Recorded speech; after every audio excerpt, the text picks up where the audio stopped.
Սերժ Սարգսյանի ժամանակ այն որ ամբողջ թիմը վախեցած հետ քաշվեց իրանց ասում էին լռեք, ի՞նչը լռեք ձենա։ Վերկացեք, ասեք, չհասկացա, խաղաղությունը պահել ենք, պատերազմը հաղթել ենք, անվտանգ, ինչից եք վախենում։ Ինչը չեն գայր, ինչից եք քաշվում, ինչից եք հետ, բոլորդ հետ քաշվեցիք, մի հատ էլ ձեր տղերքին հանձնեցիք Մանվել Գրիգորյանին, ինչի համար։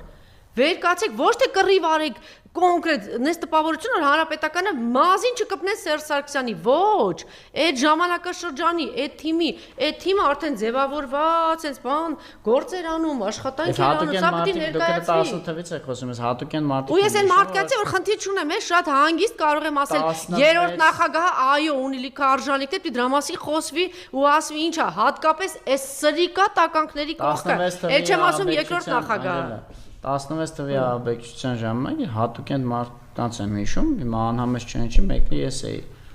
որ բան եմ, որ ասում